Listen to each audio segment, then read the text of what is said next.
afternoon, it's afternoon for so many. That's the wherever you're coming from. Welcome, everyone. Welcome, folks. I knew the two people would come. Thank you, Stacy. Frank, I see you there. So happy to have you here as you're joining. Start with this. Always good to know where our friends are coming in from. Where are you joining from? What primary role do you play in your building, your district? Go ahead and drop it in the chat. Hey, William. I'm just going to announce some of the places here. This is my favorite part. Marion, Riverside, California. How far away is that from you, Houston? Riverside. Hour and a half without traffic, 14 hours with traffic. My goodness. No, thank you. Kidding. All right. Hey, Brian in Illinois. Courtney in Texas. Brittany in Riverside. Riverside's representing. Got Las Vegas. Hey, Danielle. Tiffany in Texas. That sounds great. A lot of our friends from Tucson, which is exciting. Susan in Eniat. I was within 20 minutes of where I grew up. Welcome. Happy National School Counseling Week. All the counselors that are here, we see you. We appreciate you. We got a whole child director in the building, John, from Tennessee. Nice. Georgia, New York is here, North Carolina. Director of Strategic Planning out of Minnesota. We got a crew. It's exciting. Ready to rock, John? We're ready to rock. Appreciate everyone being here today. Let us jump right in. Welcome, everyone. Super excited to have you in the space today. We got lots to talk about. Hopefully some really practical things to share with you. If we haven't had a chance to meet yet, my name is Houston. I'm one of the co-founders here at CharacterStrong. I spent many years speaking in schools, middle schools and high schools all over the place, and came together with John many years ago to co-found CharacterStrong. My role in the organization is to help think about how we build content and curriculum that meets people's needs in the present realities of our world. And this is John, hanging out with John today, which is always so fun. I'm just Houston's hype man. That's what I signed up for this work. I just love to show up and learn from him and get excited. No, this is great, Houston. It's nice to be back. We've done a lot of these over the years, but it's been a little while. So I'm pumped for today. And I want to know, as you go to the next slide, I want to know how many of you showed up today just because you wanted, like, I don't, what are they not telling me? Like that actually got you here. I'm interested. It's like, really? They're not telling. I know, she's with me. I'm wondering, what are they not saying? No, I'm excited. I'm excited to dig in. And we know that most of today, but I think we need to be reminded more than taught. We need to come back to key things. And I'm excited, Houston, to bring some reminders, some thoughts. We're in the work. We talk to a lot of schools. So that's a unique perspective that we can bring, not just one community, one state. We're in all 50 states, 22 different countries now. And so I think sometimes seeing some of those themes, hearing things from different people, we want to continue to guide that well and support our schools and other schools that are partnering with us. So really excited that you're here and to dig in. And I think we honor people's time. Yeah, let's jump in. 3 things that our staff are not telling us, but we collectively need to hear, even if it's a reminder of something that maybe you are already hearing in some way. Let's come back to it. And more importantly for us today, let's not just admire the challenge, admire the problem. Let's be solution focused, and hopefully we can provide you with lots of practical things to go back and do the work well. I love someone's comment in the chat. I wanted to find out more ways to support our staff, guided by curiosity. That's a good guide right now. Let's use that as a guiding concept for the day. The first statement that I think we collectively need to hear is we need you as leaders, whether you're in a building or a district, to protect time. I think that word there is really important, protect time. What does it look like when we know time is our most precious resource, oftentimes in education, to protect it thoughtfully and effectively? If I Well, might add, Houston, too, I think an important commentary on this one is an important reminder is I've been in the classroom at the high school level for over a decade. We always complain that we don't have enough time, right? Like it's always a want. And I think the big reminder here is that it is a collective need. And when we talk need versus wants, right? That protect, I love that word in here and what we're going to talk about it, but just it is so needed right now, but from what angle? So yeah, it's a different type of need right now than it's been for so many years. so what does that look like, and why do we believe this? What is the evidence of what this looks like, and why that need is important to talk about, to elevate today? There's this great Ed Week article that talked about some distinctions. I love this data and how it separates out. The steps that administrators report they will be implementing this school year to reduce teacher stress aren't necessarily the steps teachers say would help most. So it's a good distinction just from a data perspective to help reveal some things to have conversations around. You can see a few different of the charts here, but the one I want to call out here related to time, one of the biggest discrepancies in the chart right here. 59% of educators say providing additional time to plan or to catch up would be a huge way to alleviate their stress. But in the data, only 28% of administrators, people leading the work, said that that was something they were trying to implement presently. So you see a big gap there, a gap between what we would argue is a need right now and what is being implemented. And that gap is not to say that people aren't trying to help with these things, but it is interesting what the survey reveals to us, that more than ever, people are crying out for this as a fundamental need. So what does that look like? How do we lead that? How do we guide that work as administrators, as leaders, whatever role you play? My guess is a lot of people in this room right now are leaders in their campus or in their district.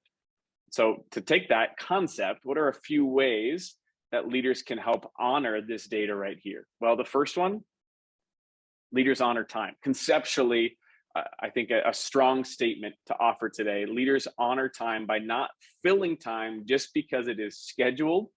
And what we like to say on our CharacterStrong podcast is we cut the fluff, get right to the stuff. John, I know you chatted with a few administrators in your world to talk about or think about ways that they honor people's time.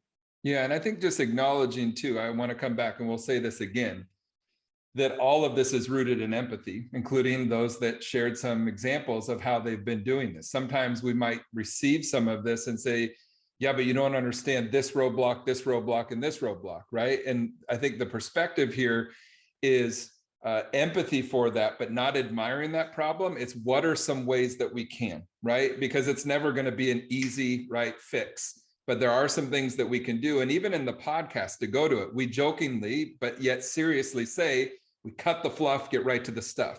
And that stuff is really important. Why do we do that? Why do we try to make a podcast that's 10 to 12 minutes for the educators that listen? Because we understand they don't have the time. They don't have the time for a 40-minute or a 30-minute listen. And so our listeners, our engagement went way up by cutting it down and getting right to it. And so I asked a couple educators that we work with, an administrator at the high school level and an administrator at the elementary level, what are some ways that you're doing to honor time? What are some things that you're doing? And here was one. It was actually a high school principal that got the email, and he's like, actually, tomorrow's our staff meeting. The agenda happened to be mostly an info push, right? We know that that happens. So I made it an email and told them we're not going to be meeting. I've also at times done a video staff meeting where they can watch it at their leisure. I think a big paradigm shift here, and I get it, is, well, what if they don't watch it? What if they don't read it? And I think the paradigm shift is when we can acknowledge and treat people as professionals. If someone didn't follow up on that, right, as a professional, then we can address that situation versus making that decision for the entire staff. So I thought this was a simple one, right? But sometimes that acknowledgement, these can be huge wins for us. We've done it in a different way. You're a professional. Here it is in a different mode that you can receive. Here's an elementary. Oh, go ahead. Well, yeah, just to this point, sometimes the small victories are the big victories. This one, obviously, what was supposed to be a full staff meeting was able to get cut, changed, moved around. But sometimes just saying, we're going to end 10 minutes early today. we got through the most essential things. We're going to stop now and give you that 10 minutes instead of just using it because that time is protected. Those small wins can sometimes be the things that people feel honored with their time. And I think you put yourself in the shoes of the educator. What are educators complaining about? It's things like that where they didn't feel their time was honored, or I could have gotten this in an email, or I could have gotten this in a different form, right? So it's a huge win, because my question in the chat would be, by doing something like this, what does it say to staff? When I make that decision, what is it saying? Because it's saying one of multiple things. That they're valued, their time is valued, values them. I would say one of the things it says is, I see you. I see you, right? And because of that, I'm going to protect this time for you.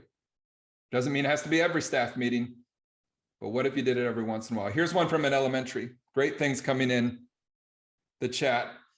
Thought this was a great kind of narrative. She said, one thing I've done to give back time is with staff meetings. I've been very intentional to put nuts and bolts type of items in my weekly news.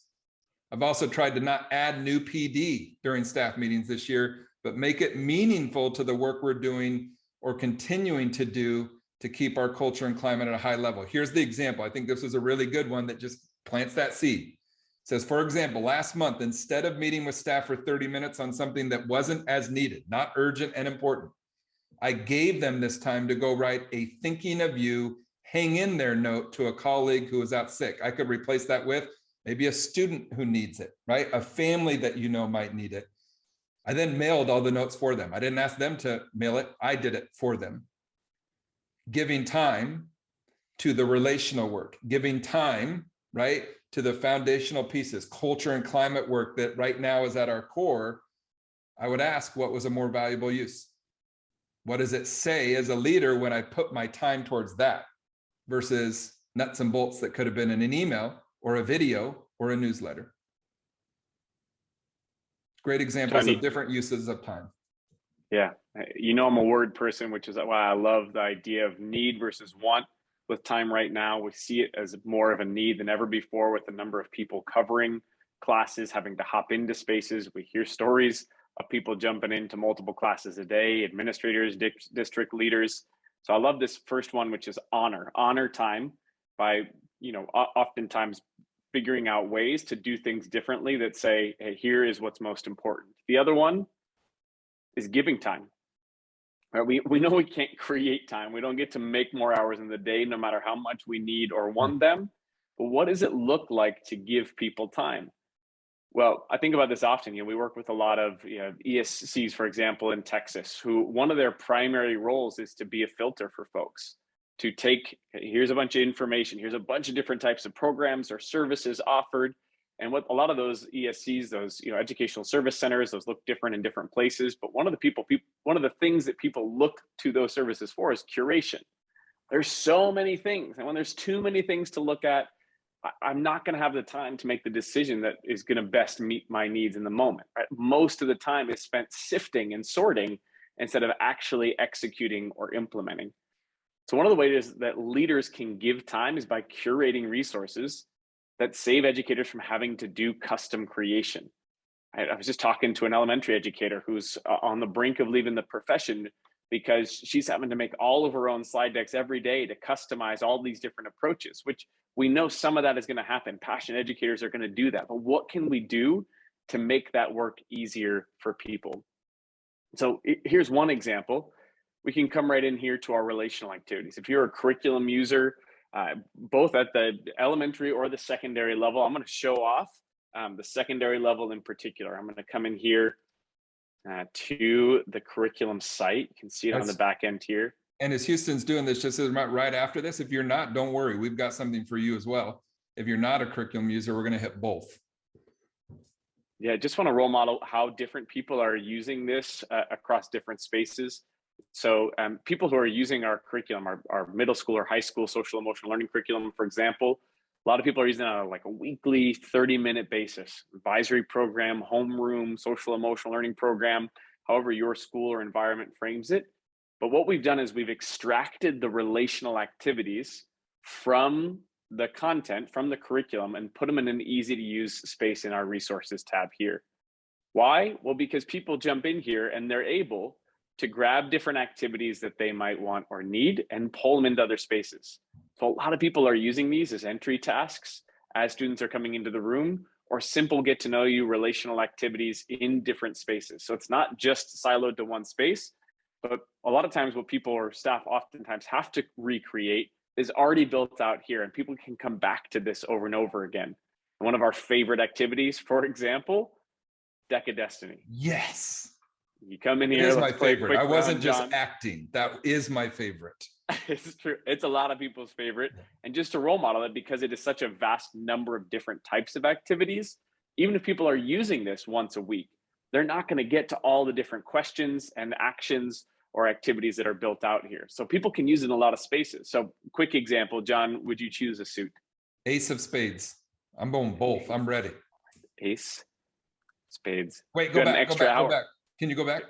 Yeah. I forgot. Go to the spades. I want random.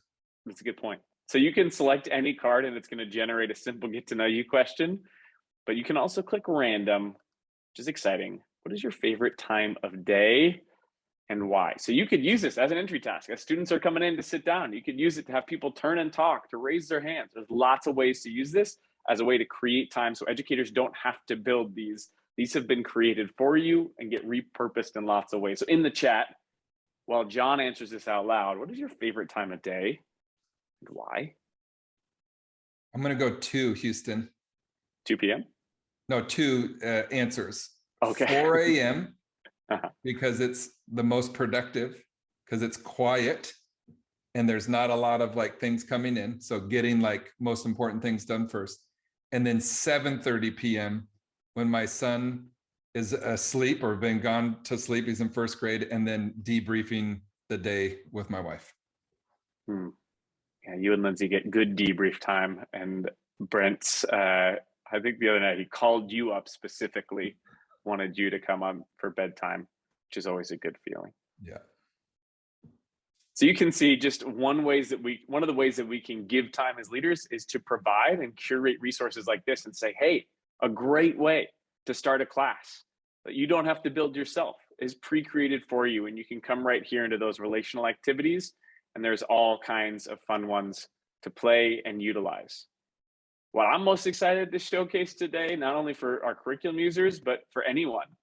One of the things we've been hearing that story so repeatedly of sub shortages, guest educators, people filling in for lots of different classes. We hear those stories and we say, this sounds like a need that we can help meet in some way. And so one of the ways that we're meeting that need is we've created these guest educator toolkits. We're going to drop a link into the chat here in just a moment where you can grab some of these for yourself, but we've built out content for pre-K through 2nd grade, 3rd through 5th grade, 6th through 8th grade, 9th through 12th. And for clarity, and you can see you don't need to be a curriculum user to use these. Anybody can have access to these. That's right. Yeah. Yeah, and you can see we've pre-populated these with different types of actions or activities. We have everything from 10-minute videos with some debrief questions to activities. This one's 30 minutes plus. This is 20 to 30 minutes, 20 to 30 minutes. You can see it in other spaces. I could come up here. There's a starter activity, a writing prompt, relational activity, a video activity. And if I click on any of these, for example, I jump to backwards bike, you can see that the video is built right in. And if I click to the next page, you'll see there's some debrief questions available. Super easy to navigate. I can just click here on the menu, for example. It takes me back to the main page, and I can jump into any of these. This activity gives a little description, an objective, and some instructions built right in.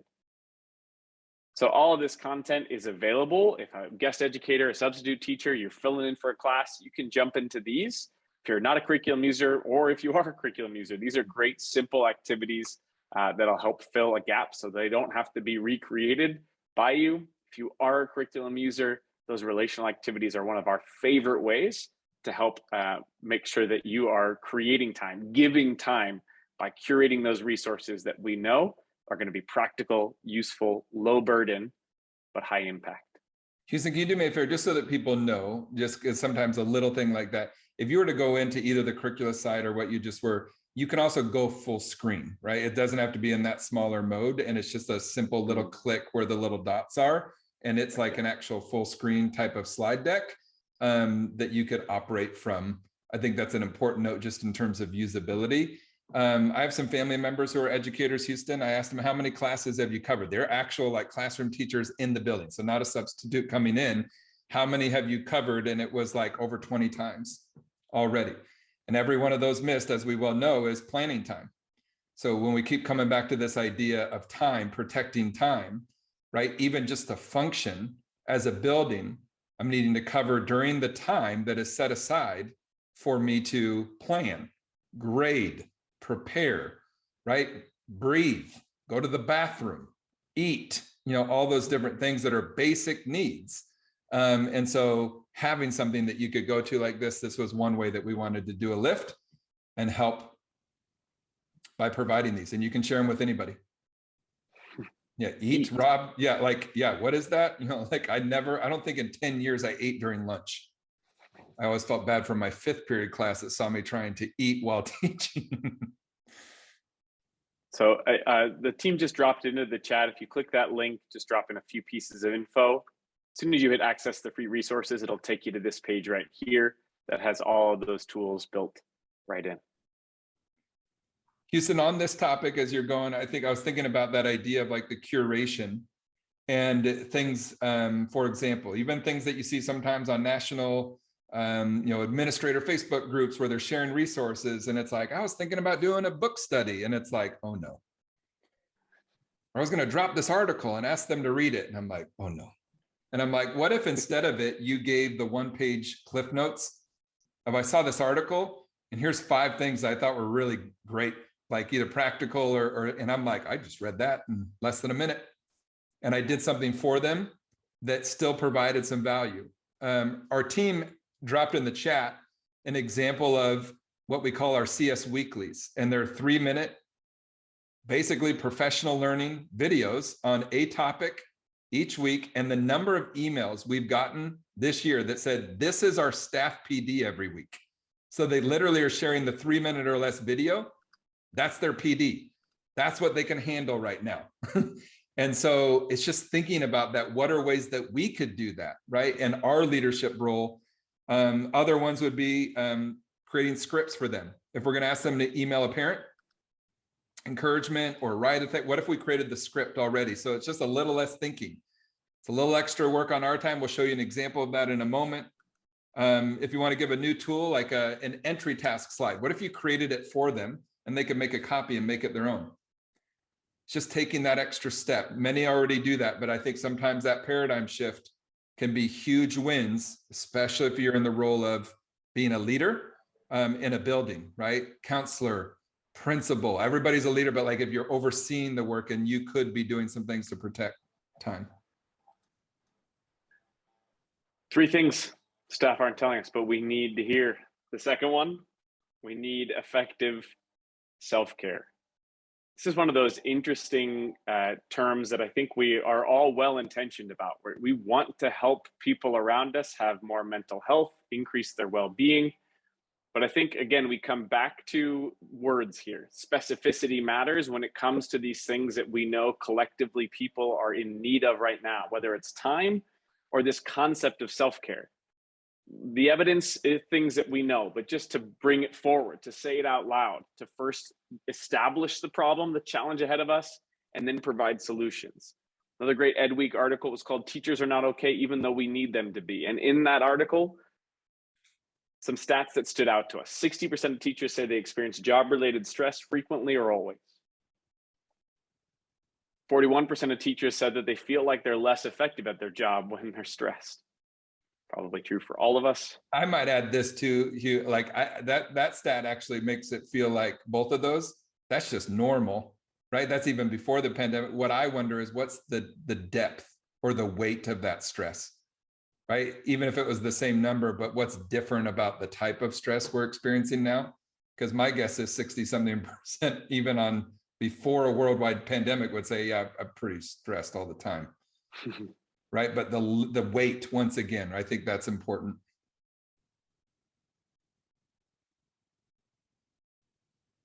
Also from Ed Week, that article we were referencing earlier, the differentiation, right? That gap between what we think is important, what we're allocating time to, and what staff say is going to most help them. The other one that stood out to us here, another big sort of gap between the two, 31% of administrators say they're going to be implementing things related to encouraging self-care.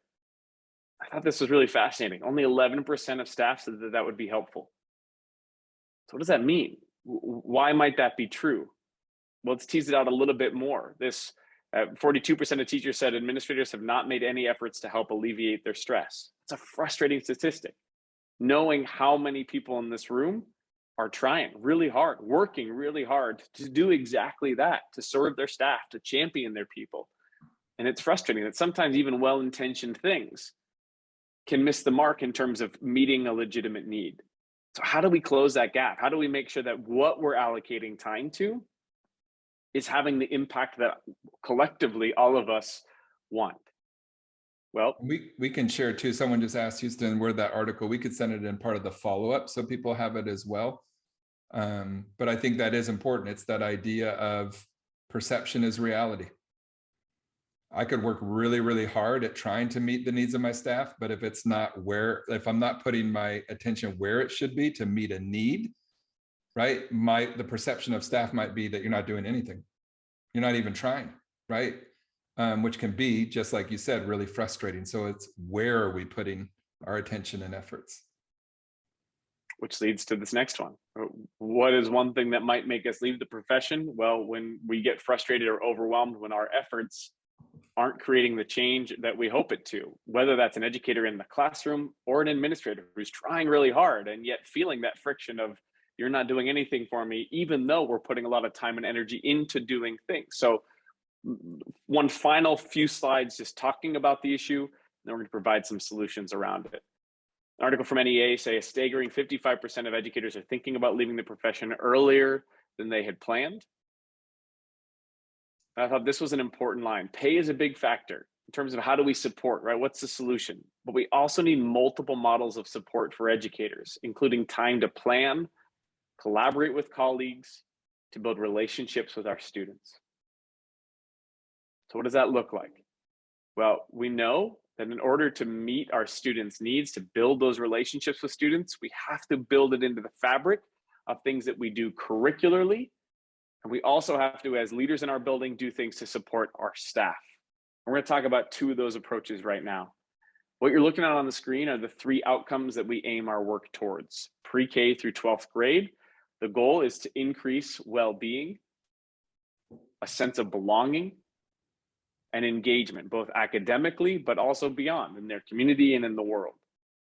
We know that a few of these are going to be things that if we do these well for our students, it's one of the best ways to alleviate stress, is helping develop those supports that support students feeling more like a sense of belonging in a classroom or a school, helping support the mental health and well-being of our students so that that's not another thing, quote unquote, that educators are thinking about in their world. So what does that look like? How does that play out in function? Well, one of the big outcomes here is well-being. We think about it, we know it to be true with our students, mental health of our students in a more challenging space than it's ever been, the mental health of our staff, the well-being of our staff. Let's break it apart. Let's make a really big concept a little bit smaller and more manageable. Here's what the research would say about well-being, that well-being and mental health are interchangeable ideas. That mental health is not just reserved for people who are actively struggling, who are in need of a therapy or have a diagnosis of anxiety or depression. Mental health is something that all of us have. And the research equivocates it with this idea of well-being. Well-being and mental health, one and the same, which means it's a tier one concept. It means that all of us can increase our well-being. All right, and what does well-being actually mean? Well, the research breaks it into three big buckets: mental well-being, emotional well-being, and social well-being. Not to say that there aren't other dimensions in our life, in our world, in our communities, in our practices that help support our well-being. There certainly are, but here's what the research talks about most frequently. So let's focus first on students. One of the things that's built into the fabric of our curriculum, for example, is a huge focus on that mental health and well-being component. One of my favorite series of lessons, almost every grade level, grade 6 through 12, focuses at some point along the way on these project-based learning series where students stay together over a series of lessons to help work towards a common solution. Now, depending on the grade level, that focus looks different. For example, in 9th grade, the focus is on creating more belonging. In 10th grade, the focus is on well-being. So here's an example from grade 10, session number 16, where students get into a group, and the first thing that they do is they choose one of those elements of well-being: emotional, mental, and social. And over the course of this year, they've had a chance to process, think about, establish what those things mean in their world and in their lives. And then once they're in their group, they get a chance to choose what type of project they want to create. Is it a video, a series of images with captions, or is it a series of written pieces? So we give some constraint to help amplify their creativity in their process. And then they go to work. As a team, they establish who's going to be a project manager, an author, a designer, and then they build. They build, whether they've chosen to do a series of images or a video or a written series of pieces. They start to plan that out. This is session 1 of a series of sessions, and over the course of those multiple sessions, they create a project that they can choose to submit to us at CharacterStrong or just build into the fabric of your school that's designed to help increase, whether it's awareness around mental health or well-being, whether it's practices to support one of those dimensions of well-being. Over a series of multiple sessions, students come together and work towards that solution. Student-focused, student-driven. We know that when we do that piece of the work well, when we help support the development of relationships among students to help increase a sense of belonging, when we support their well-being or create tools for them to support their own well-being, that's one of the best indirect ways that we can support educators in this work right now. But what would it look like to support educators themselves directly? How do we take the same concepts that we build into the fabric of our student-facing lessons and create opportunities for staff to put a focus on these 3 dimensions of well-being as well? What does it look like to depart from sometimes the traditional model of self-care? Or sometimes when it gets offered in sessions or series, it's like, go and take a bath over the weekend or go for a long walk. What are some other ways that we can effectively, as leaders, help support these areas of well-being? Well, one of my favorites here is mental well-being oftentimes comes from a sense of gratitude. One of the ways that we can practice that, not only for ourselves, but to help support it in others, are exercises where we're intentionally practicing specific gratitude. So here's one of our favorite activities. It's called To the Person Who.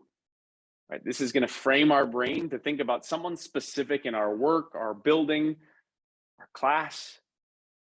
So I'm interested in the chat, which of these 5 prompts do you want to reveal here today? The person who Giving makes us choice. I know. Oh, it's exciting. Effective strategy. Houston, as it's coming in, one thing that stood out when you were just talking there about the student one and showing that example, I saw an article today that was titled, "Students are not the problem, they're the solution," which obviously we 100% agree with. I think about, though, when it comes to the topic of well-being and how it connects to that, right? People support what they help to create.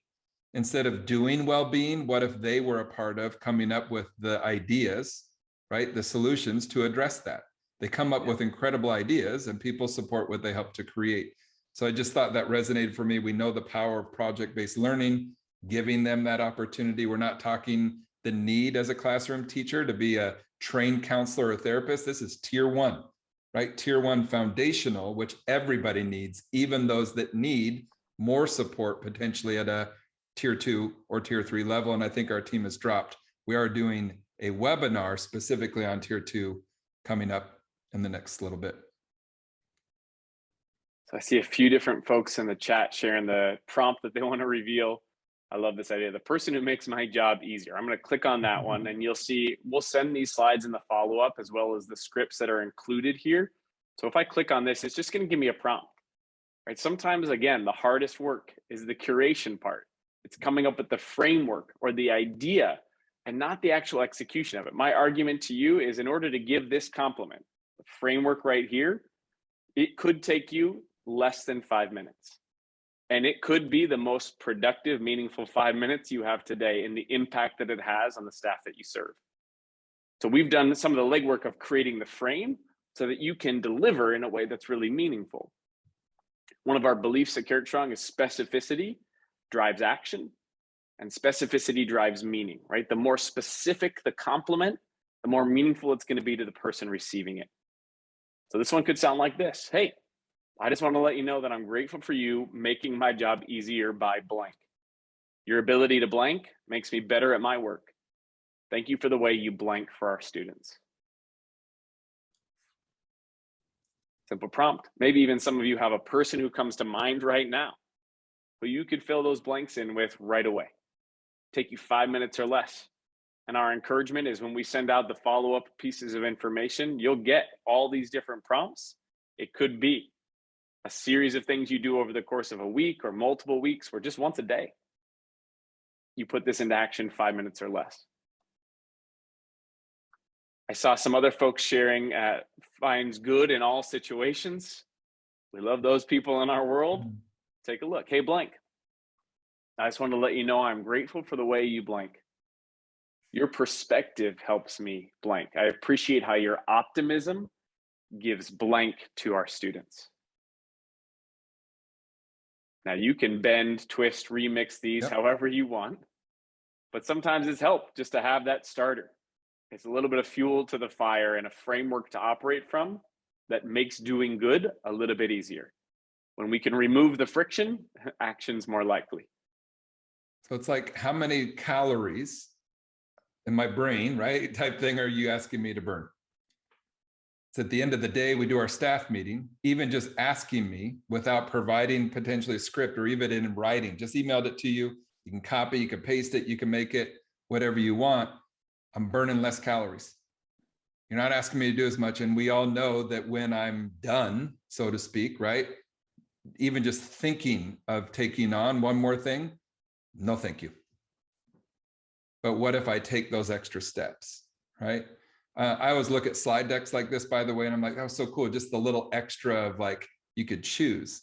And by the way, what Houston's showing here, there are people on your staff who know how to do this, who could create a template for you if you went to them, and then you could use it the whole year in a staff meeting and you just change things out. And so even thinking sometimes that way of the gifts that are on your staff, or maybe you have it as well, but just those little touches, right, that make it 1% better. The element of choice matters, I think, in this case as well. So we talked before, mental well-being, emotional and social. Let's talk about emotional well-being, John. What's something that we realized recently in our work? We've been working really hard on lots of things. What came forward in some surveys that we've done with our team? Yeah, it's amazing coming from the classroom, how many things relate to running an organization and a business. And you do regular temperature checks and check-ins with your students. We should be doing the same with adults. So we do a simple little like 2-question, 3-question check-in that changes each week to get a pulse. And one of the things we found is that the vast majority of our team felt that the organization was very connected to our purpose. We had 5-6 people recently who said, when it came to like, how personally connected do you feel? And it was like 5 or 6 that says sometimes, not fully. And so we're like, we need to be sharing more about the impact. We have team members that work in different states. We're not all in one spot.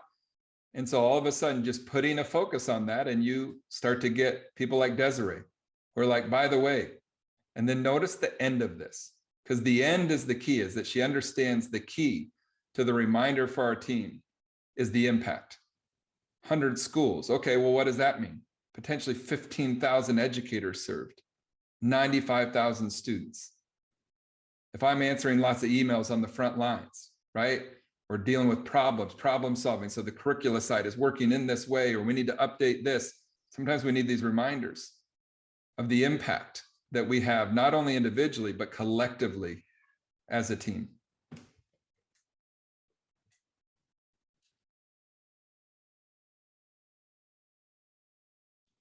Here's another one. Sorry, this one that I shared, it was from hearing from someone else on our team, Sanjanita.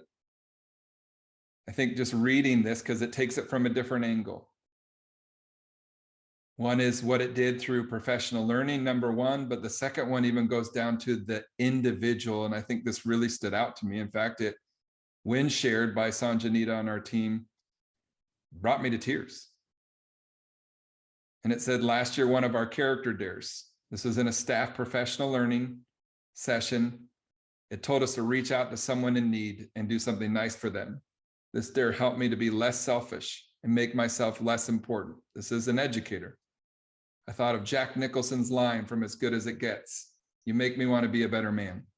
I don't know if I wanted to be a better man, but with the various character dares translated, ideas on how we could put this into action, I could feel the cracks forming in my icy emotional shell. And that perhaps I could actually become a better person and look outside of myself to those in need more than I have before. This is what gets us up in the morning. And it's easy when times are really, really hard, including when you're in it every day, working with students, working with staff, working with families. It is easy to start to lose that focus. We need to be reminded. And one of the ways we support emotional well-being is just elevating good news, showcasing, making sure we're disseminating pieces of information and feedback like this so other people feel encouraged, so that people get sight lines into the goodness. Because without being able to see this, if only one or two people get exposure to this, we're missing opportunities to put fuel in our emotional tank. So if I was to go practical, Houston, just came to my mind, it would be this. If I'm at a high school, 150 staff members, and in the front lines, very front lines, in the front office are these two team members. Do they know that a part of their responsibility, if they get an email that comes in that is a positive about the work that the school or staff is doing, that a part of their responsibility is to bring that forward? And my prediction is a lot of times, it doesn't go any farther sometimes than that email saying thank you, or maybe going to the administrator or counselor, but sometimes it doesn't take that extra step of reminding the collective staff. Do I know that that's a part of my responsibility and I'm a part of creating this culture and climate, right? Even during difficult times. It's a part of being a leader, right? Is really setting that culture and helping me to understand that's a role that I play that's really important. Another angle on a similar concept, John, comes from our friend Todd. So we had Todd Whitaker come on to our Whole Child Virtual Summit.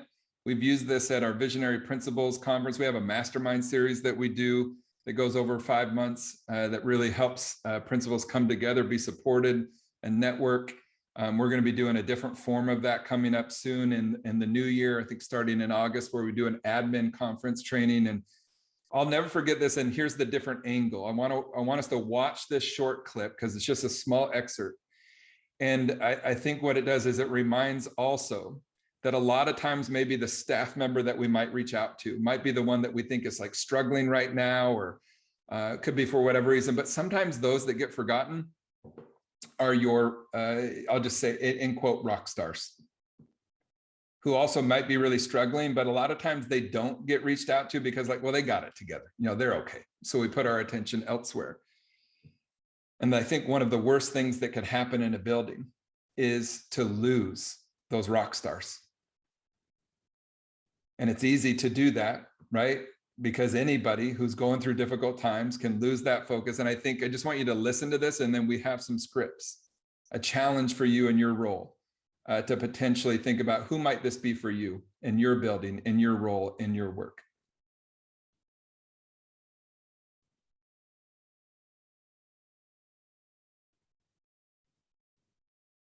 One thing that I always encourage principals to do is I encourage them to go into their best teacher's classroom when their best teacher needs it.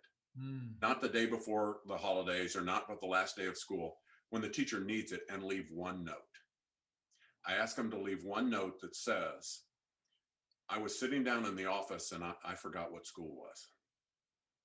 And I wanted to come into your classroom so that I could remember what school was. Thanks for being here for all the students. And thanks for being here for me. Wow. People never forget that. No. And they said, what about virtual? And I said, well, what I would do is I'd call, I wouldn't text, I wouldn't email, I'd call my best teacher and say, do you know what I miss most about school? You. I miss kids talking about you. I miss coming in your room and not wanting to leave. I miss coming into your room, hearing kids talking about projects and asking you to remind me when they're going to present the projects because I want to come back in and see them. Yeah. I miss hearing kids in the lunchroom saying what they're going to do in the class right after lunch in your class, and that then I want to see it. I get goosebumps when I hear kids talk about you. See, it's the same thing. It's just thinking of it in a different fashion, if that makes sense. And your best teachers do that. Come on, your best teachers can build relationships no matter how many cameras are in front of them.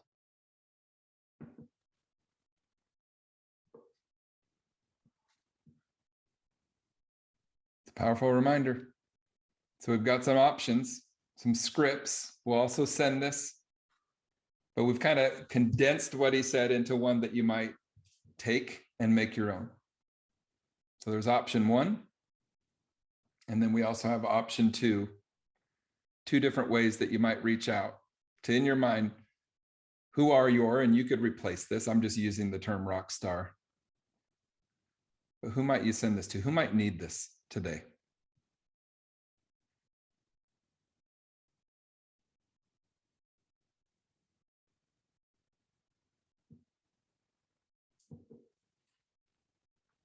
All right, what do you think, Hugh? We'll send the script. Oh yeah, send the scripts out, right? Make it easy, less friction, more ability to act. Talked a bit about mental well-being, emotional well-being, but social well-being, right? How do we move away from the traditional, maybe some of the narratives around self-care, and actually increase well-being for ourselves and the students that we serve? We talked about those relational activities, using them for students. We found such a need and such a demand that we built relational activities for staff. A lot of people will use these activities at staff meetings, not only to practice and get reps, it's a great implementation tool, but also because they're just as fun with adults. I used this yesterday I was a keynote at Arizona School Counselors Conference, over 600 people in the room, and some of the prompts I'm doing comes directly from these activities. Why? Because connection is not an age-based idea, and we all need practical vehicles to connect with each other more thoughtfully. One of my big passion points is that we have to end the question, name 3 fun facts about yourself. Why? Because it's an existentially awful question. I get asked that question and I'm like, okay, I played laser tag in high school. I start to think of myself, I have no fun facts. I'm not even a fun person. And then the people start sharing their fun facts. Yeah. And you're like, these people's fun facts are way better than my fun facts. So how do we get away from some of the classic get to know you questions and make them more engaging, more interesting, and give us vehicles to connect with each other? Here's one of our favorites. This is from our elementary content. Here's some staff relational activities. Which one should we role model here, John? What do you want to play? Let's go Travel Tales. Travel Tales, I like this one.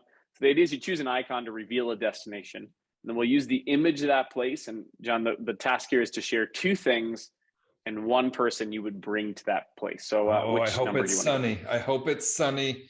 Maybe a beach. Let's go with number 9, my lucky number. Oh, it's okay. This looks like a lot of fun. Okay. So what 2 things and 1 person? So I'm going to bring my motion sickness medicine, which I don't know where I find it, but I'm going to get that. Okay.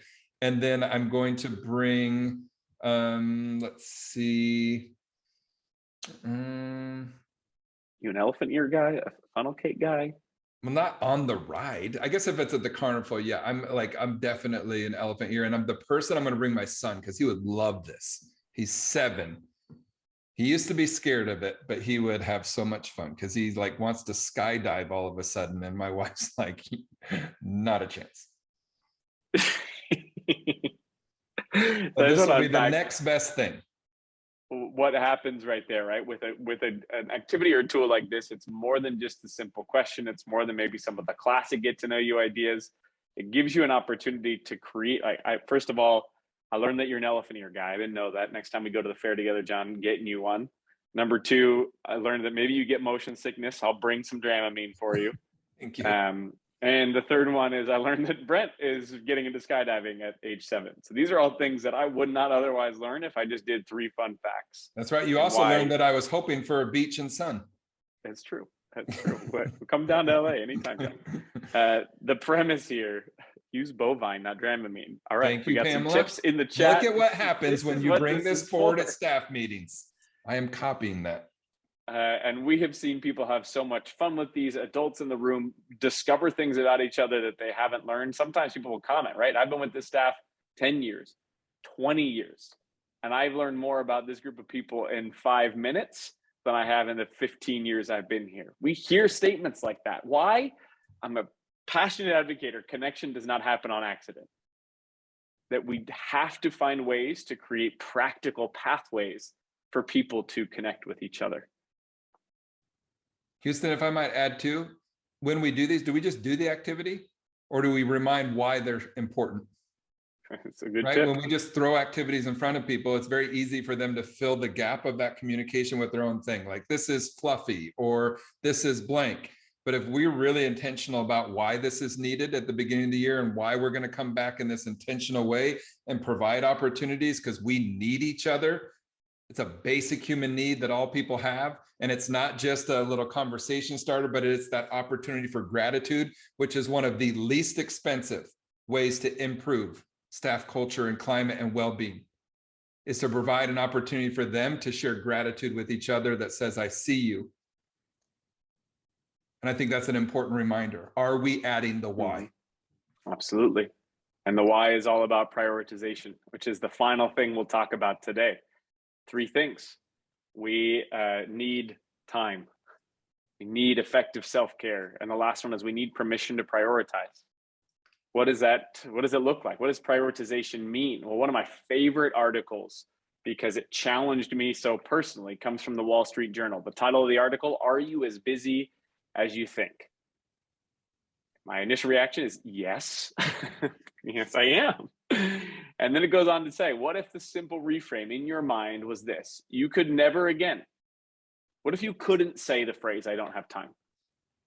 Out loud or in your brain, what if it had to say like this? It's not my priority. This is not my priority. I don't have time to go to the dentist. Well, my health is not my priority. I don't have time for that annual wellness exam. My health is not my priority. We don't have time for these relational activities. Well, social well-being, mental health, not our priority. It's an interesting reframe because what we give our time to is not the only way we show what we value, but it is one of the big ways because time is one of our most precious resources in education. So what we give our time to is one of the ways we show what we value. Now, what's interesting about that article is it challenges me on a personal level, how I show up in my relationships, my family, my friends, because I have more or less full control over what I choose to prioritize. It's different. It's different when we come to a place of work, because oftentimes there are people who are leading us, who are telling us what's important, who are telling us what to prioritize. And if we don't know how to do that well, thoughtfully, then people start to do, well, first of all, what you're telling them to, or they start to do things that you don't necessarily want them to. But because we haven't provided enough guidance otherwise, they're now overwhelmed with things that might seem important but aren't urgent, or feel urgent but aren't important. And we want to look for that intersection. So I love this visual, John, that I know we're going to talk about that Stephen Covey brings forward. Yeah, and sometimes we don't realize what we're telling them is the priority. Right? I think that's important. Sometimes it's what we're saying and we're like, we're being intense. Sometimes we don't realize that what we're saying as the priority is not actually what we'd want it to be. Yeah, leaders prioritize time by saying what is most important and what is non-essential. I think that there's an example here, and I know our time is short, but I think we could share it. I'll never forget, it was years ago, and we can drop it in the chat so you can watch it later. If you've seen it, it's a great reminder, but Stephen Covey did this great example about rocks and sands. He says the big rocks represent the important priorities that our roles play in our lives. Time spent on key relationships and responsibilities, important projects, critical meetings, and so forth. Fill in the blanks there with what it would be for you as a classroom educator or as an administrator. These activities are in contrast to gravel or sand. which represents all the little things that fill up our lives, email calls, laundry, less important priorities, so on. And he just does this great example where he has 2 big jars. And if you put first the sand, the gravel in, right? All the things that usually suck up our time, that sometimes we even unintentionally say is the priority. And then you try to put those most important rocks in, doesn't fit. But what happens when we start with the rocks? And I think right now, those rocks, those biggest priorities, more than anything, one of the things our staff need is for us to lead. And if we're a building leader, we need to remind them of what those rocks are. These are what is most important. And it's amazing how many times that we might assume that people know that, but when we say it, when we lead from that, that matters a lot. And we have to say it a lot of times, not one time, like at the beginning of the year. We got to come back to it time and time again. We need to be reminded more than we need to be taught. So it might have already been dropped. Oh, you got it. Houston's got it. But it's a good one to watch. It might even be something to use at point. I'll warn you, it is older, but the content is gold. And I think that's an important reminder even for us as leaders right now. It is for me. So what is center stage? If you're using it, right, you could even use this metaphor. We've worked with districts before in our consulting on this. What's center stage? What's side stage? What's not even on the side stage is in the rafters, like over the wall. We don't even need to be focused. It's not even let in the door right now. And so what is center stage? In today's environment, the key to true productivity is not to get more things done, but to get the right things done. Is that not more true than ever before? There is not enough time. It is all about prioritization. But if we're a building leader, this is a huge part of our role, is to keep reminding and make crystal clear what is center stage. And then the question I would ask myself as a leader is, are my actions backing that up? Am I making center stage? And there's some things that we can talk about here, but I remember an example of, if you click, Houston, to the next one, that when we were doing a big district-wide implementation and we came in to work with all the building leadership teams, and we were talking about a tier 1 SEL curricula. It's a simple example that connects to so much more. That what we found was the biggest obstacle was reminding ourselves collectively, as every building leadership team that had admin, counselors, teacher leaders on it, was this. The biggest roadblock is collectively, as educators, we're perfectionists. We want to do it really, really well because we care a lot. And one of the biggest roadblocks was when it was new, was the idea of like, I feel like it's not working because I couldn't get through the lesson. I couldn't get through the whole thing, right? If it's 30 minutes, and what if it was 35? And it was literally needing to speak out loud. It's okay to not get through the lesson. That if a conversation is rich in this specific area, it's okay to let it go, because that's where the magic is happening in that lesson. It wasn't enough to assume that great teachers, even like people that were experienced, that have done that for a year, they needed to hear it. They needed to be reminded of it, that it's okay to do blank. It's okay to let blank go. That was the number one roadblock, is they just needed communication on what was okay, right, for them as educators. It wasn't even a huge costly fix. They just needed to hear it from leadership. They needed to be reminded of it. And I think that can correlate to a lot of different areas of the work right now. Simon Sinek talks about this a lot, and I know we're close to the time, but I think this is a good one. If you haven't read Leaders Eat Last, it's a good one to read. Talks about the circle of safety. When you think about it, if you're in a leadership role in a building, in a district, in any form, right? He says a circle of safety is something leaders provide. Leaders draw a circle of safety around those that they lead. And then they say, if I keep you safe internally and you do not fear any dangers internally, because I can't always control what is happening outside, but internally, what's under my locus of control, then you're more likely to work together, trust each other, cooperate to face the dangers externally. And you can fill in the blank with what many of those dangers might be perceived right now. If you go to the next one, Houston, going a little further with that, he says that a leader's job within that is to provide cover from above, be it an effective platoon in the fog of war, a successful company in a booming market, or a school in a worldwide pandemic. I added that part. They all share one thing. Leaders provide cover from above, and the people on the ground look after each other. We talk about prioritizing time. What's effective self-care? What's my job as the leader? I'm providing cover from above, and I'm creating opportunities and reminders and saying our job as a staff is we got to look out for each other. We need to support each other. We got to be able to lean on each other because that is what we can control. And if we can focus on that and do that well, we're more effectively going to be able to deal with what's happening outside that we can't control. So time is tight, but this is good. If you stay on for one more minute, and I know there's still 120, Houston. Here's the frame. I thought this was really helpful, and it's been a big part of what we've been doing with implementation. So all of our curricula users get a full, it's called the implementation roadmap. Basically takes implementation science, breaks it down into a step-by-step process. But here is the frame. Let's say that we're all together and we're on a camping trip, and you're not an experienced camper, but we're out. We're going to do this together. Right above me is Mount Rainier in Washington State. It's a huge volcano. We're hiking, and we come on this trail, and all of a sudden there's a raging river in front of us. And I say, we're going to cross it. And what are most people, if they're not experienced raging river crossers, going to say to me? Yeah, right. You go first. But what if in that raging river, all of a sudden, I was able to, one way or another, show, here are these stepping stones across. Let's take the first step together right here. Let's not worry about this. Here's the first step, and I show you what it is. Here's the next step. Here's the third step. And all of a sudden, at one point, we're across the river. But if I just say, all right, here's the river, most people are turning around. But what could I do as a leader to break it down? Here's the next 3 steps. Here's how we're going to get to that vision.